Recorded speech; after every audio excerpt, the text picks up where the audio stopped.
کہا موسیٰ علیہ السلام نے اگر تم نہ شکری کرو گے اور وہ جو سارے زمین میں ہیں تو بے شک اللہ بے پرواہ ہیں، تعریفوں والے ہیں۔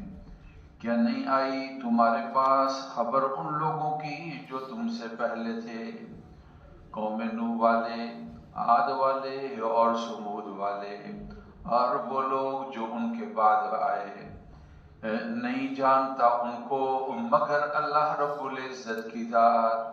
آئے ان کے پاس رسول ان کے واضح دلائل کے ساتھ، پس وہ لٹانے لگے ہیں اپنے ہاتھوں کو اپنے منہوں کی جانب، کہنے لگے بے شک ہم انکار کرتے ہیں جس کے ساتھ تم بھیجے گئے ہو، بے شک ہم شک میں ہیں جس کی طرف آپ ہمیں بلاتے ہیں، جو ہمیں تردد میں ڈالے ہوئے ہیں۔ صدق اللہ العظیم و بلغنا رسولہ النبی الکریم۔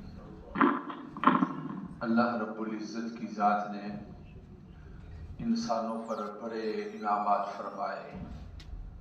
قرآن مجید کے اندر ان انعامات کا تذکرہ ہے۔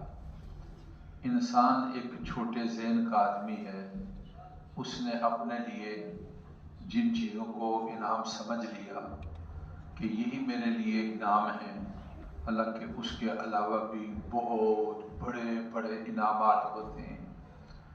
زندگی خود اللہ رب العزت کا انعام ہے۔ کتنے حوادثات اور فتنے ہیں، اللہ کی ذات ان سے نکالتی ہے اور بچاتی ہے اور حفاظت دیتی ہے۔ شیاطین اور جنات انسان کے اوپر ہر جانب سے حملہ آور ہیں، انسان کو اللہ نے ان سے بچایا اور محفوظ کیا، یہ اللہ رب العزت کا انعام ہے۔ انسان صرف 2 ٹکوں کو، پیسوں کو، پیسہ ایک ضرورت کی چیز ہے، اس کو یہ سمجھتا ہے انعام ہے، اگر پیسہ نہیں ہے تو سمجھتا ہے کچھ نہیں۔ ایسی چیزیں موجود ہیں جو انسان اپنی زندگی کا سارا پیسہ نہیں، بلکہ زمین پر جو سب سے زیادہ پیسے والا ہے وہ اپنا سارا پیسہ خرچ کر دے تو وہ چیزیں نہیں مل سکتی جو اللہ رب العزت کی ذات نے بندے کو انعام فرمایا ہے۔ دیکھو، دیکھنے کے لیے 2 آنکھیں دی ہیں، عینین، قرآن نے فرمایا وَلِسَانًا وَشَفَتَيْن، 2 آنکھیں ہیں اور بولنے کے لیے زبان ہے، اور ان کا تالا 2 ہونٹوں کے ساتھ لگایا گیا ہے۔ اپنی مرضی کے ساتھ، ابھی میں نے گزاری، مرضی کے ساتھ دیکھتے ہیں، مرضی کے ساتھ آنکھوں کو کھولتے ہیں، مرضی کے ساتھ اپنی آنکھوں کو بند کر لیتے ہیں۔ کیا قدرت کا عجیب نظام ہے۔ یہ بال اوپر جو رکھے ہیں اس کے اندر خوبصورتی بھی ہے اور اس کے اندر حفاظت بھی ہے کہ کچرا وغیرہ سامنے آتا ہے تو بالوں کے ساتھ یہ جالی لگا دی گئی، جس طرح جالی لگتی ہے نا آگے کوئی چیز نہ جائے، تو آنکھوں کی حفاظت کے لیے اللہ کی ذات نے یہ جالی لگا دی ہے کہ انسان کو نقصان پہنچانے والی کوئی چیز نہ ہو۔ پھر یہ آنکھیں دیکھنے والی، یہ بڑے بڑے ڈیلے ایسے ہیں، بڑے بڑے خوبصورت ڈیلے ہیں لیکن نور اندر نہیں ہے، اور آدمی دیکھنے والا سمجھتا ہے یہ دیکھ رہا ہے، اور لیکن حقیقت کے اندر وہ دیکھ نہیں رہا ہوتا۔ یہ سامنے محلہ فیصل آباد تراویح میں ابھی رمضان آ رہا ہے، مجھے دوست لے کے کہ وہاں قرآن کی تکمیل تھی، ایک حافظ صاحب سے بڑے خوبصورت بٹ برادری سے تعلق تھا، انہوں نے قرآن سنایا، میرے دوست ہیں، ان کے بیٹے تھے، مجھے نہیں معلوم تھا، اور وہ سامنے بیٹھے ہو آنکھوں کے ساتھ گمارے پھرا رہے ہیں۔ انہوں نے کہا یہ ان کی بینائی نہیں ہے، یہ نبینے ہیں اور ان کی آنکھوں کے اندر نور نہیں ہے، آنکھیں ہیں، ڈیلے ہیں، ان کو گھماتے ہیں لیکن ان کے اندر روشنائی نہیں ہے، یہ دیکھ نہیں سکتے۔ پھر اللہ رب العزت کی ذات نے یہ دیکھنے کے لیے، جب ہم چاہتے ہیں کوئی ہماری پسندیدہ چیز نہیں ہے دیکھنے کے لحاظ سے، ہم آنکھوں کو کیا کرتے ہیں؟ بند کر لیتے ہیں۔ کتنے ہیں جن کو آنکھیں بند کرنے کی طاقت نہیں ہے، وہ اپنی آنکھوں کو اپنی مرضی کے ساتھ کھول نہیں سکتے، بند نہیں کر سکتے۔ ایک صاحب نے، جاوید چودھری نے ایک واقعہ لکھا کہ دنیا کے اندر ایک بڑا دولت والا آدمی تھا، مال والا آدمی تھا، اس کے کارگو اپنے جہاز چلتے تھے، اس کو ایک بیماری لگ گئی کہ یہ آنکھوں کا جو اوپر والا پردہ ہے نا، اس کا جو اس کے اندر جو پٹھا ہوتا ہے جس سے وہ آدمی اس کو بند کرتا اونچا کرتا ہے، وہ کمزور ہو گیا. ایسا ہی وہ پردہ گرا رہتا تھا. بڑا اس نے علاج کرایا، اور اب اس کا طریقہ یہ تھا، ضرورت ہوتی تو اس کو اٹھا کر یہاں لگا دیا جاتا کسی ٹیپ کے ساتھ، اور جب ضرورت نہ ہوتی تو اس کو اتار دیا جاتا اور پردہ نیچے گر جاتا تھا. بظاہر انسان کہتا ہے یہ کیا ہے؟ اس سے کسی نے پوچھا کہ تیری کوئی دنیا میں خواہش؟ اس نے کہا ایک ہے. پوچھا کیا؟ کہا میں اپنی مرضی سے آنکھیں کھولوں اور اپنی مرضی سے اپنی آنکھوں کو بند کر لوں. یہ میری دنیا کی آرزو ہے اور خواہش ہے اور میری یہ تمنا ہے. کہا کہ اگر یہ تمہاری آرزو، اس کے لیے کوئی قیمت تمہیں ادا کرنی پڑے تو کہا جو دولت میرے پاس ہے میں آدھی دولت اس کے لیے خرچ کر دوں گا کہ میری آنکھیں میری مرضی کے ساتھ کھلیں اور میری مرضی کے ساتھ جو ہے وہ بند ہو جائیں. کتنا بڑا اللہ تعالیٰ کا انعام ہے. کپڑے سفید نہیں ہیں یار، جو کپڑے ہیں تو صحیح ہے. کتنے لوگ ہیں جن کے پاس کپڑے نہیں ہیں؟ اللہ تعالیٰ کی کیوں نہ شکری جو ہے وہ ادا کرتے ہو. آدمی کھاتے پیتے کتنے لوگ ہیں جن کو کھانا دولت ہے لیکن کھانے کی کوئی ان کے لیے کھانے کی کوئی طاقت نہیں ہے، ان کے لیے پینے کی کوئی طاقت نہیں ہے. کیا کیا چیزیں ہیں ان کو یعنی جو انسان تصور نہیں کر سکتا. اللہ کی ذات نے ہم جو چاہتے ہیں کھا لیتے ہیں، ہم جو چاہتے ہیں پی لیتے ہیں. ہم نے کہیں جانا ہے چپکے سے اٹھنا ہے، گھر میں نہیں دیکھنا میری یہ دوائیاں دے دو. چپکے سے اٹھنا ہے اور سفر پر چلے گئے. کوئی دوائی نہیں ہے تو نہیں ہے، اگر نہیں کھائی ہے تو نہیں ہے. کتنے ہیں جن کے لیے ڈاکٹر کہتے ہیں بغیر دوائی کے تم نے سونا نہیں ہے اور بغیر دوائی کے تم نے چلنا. کھانا بھول جاؤ لیکن دوائی کو تم نے نہیں بھولنا ہے.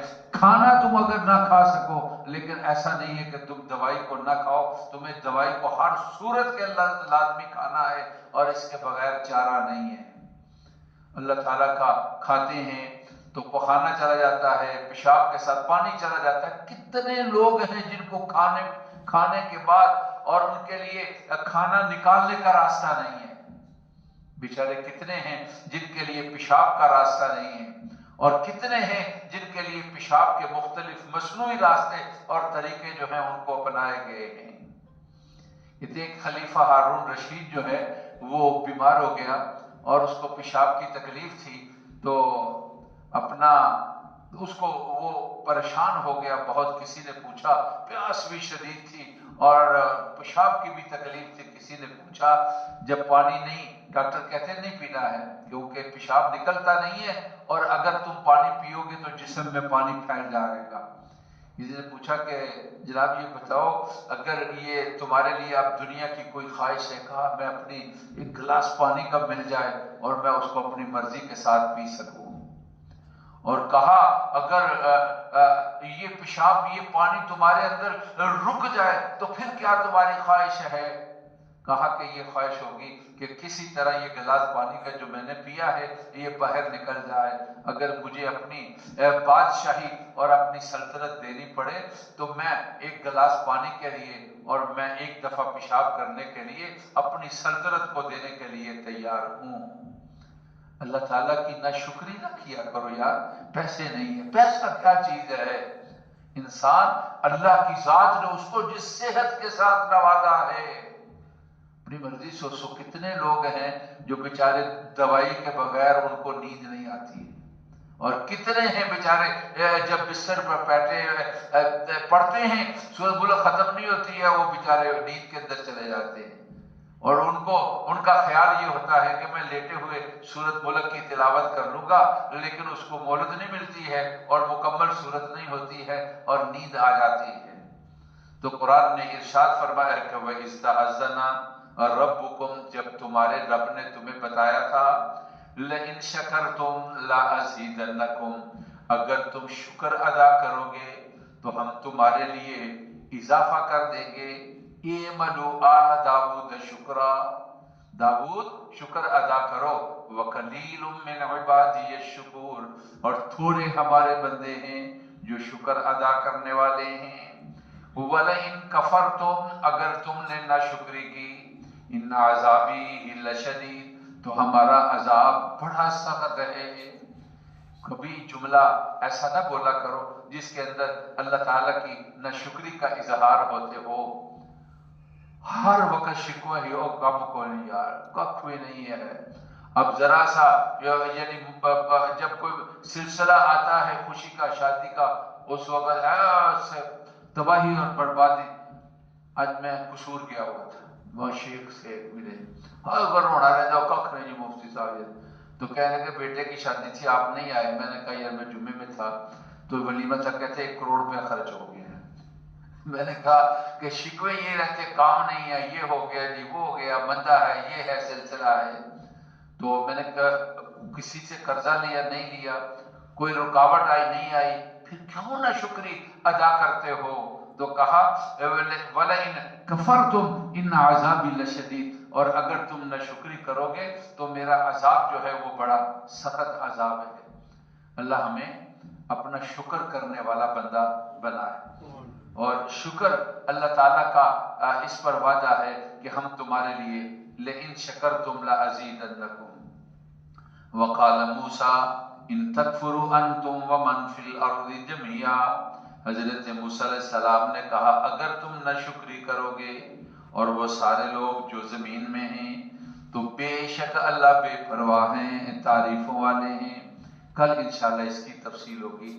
اللہ ہمیں شکر گزار بنائے، اللہ ہمارے لیے اپنے انعامات کا اضافہ فرمائے، اللہ کرم فرمائے اور مہربانی فرمائے، ہماری محفل کو اور مجلس کو قبول فرمائے، اور ربنا تقبل منا انک انت السمیع العلیم۔ اللہم صلی علی سیدنا و مولانا محمد وعلی آل سیدنا و مولانا محمد وبارک وسلم۔ اللہ ہمارے گناہ معاف فرما دے، اللہ ہماری محفل کو قبول فرما، اللہ پریشان حال لوگوں کی پریشانیاں دور فرما، والدین بہن بھائی فوش شدگان کی مغفرت فرما، معافی مانگتے ہیں معاف فرما دیں، کرم فضل اور مہربانی فرمائیں، ہماری دعاؤں کو اللہ قبول فرمائیں، ملک کی حالات بہتر فرمائیے، آئندہ آنے والے حالات اچھے فرما دیں، رمضان خیریت سے گزاریے، رمضان کی ضروریات کا اللہ انتظام فرمائیے، شعبان کو مبارک بنائیے اور ہم سب کو خیریت کے ساتھ رمضان نصیب فرمائیے، اور ربنا تقبل منا انک انت السمیع العلیم، وصلی اللہ تعالی علی سیدنا و مولانا محمد و آلہ و اصحابہ اجمعین۔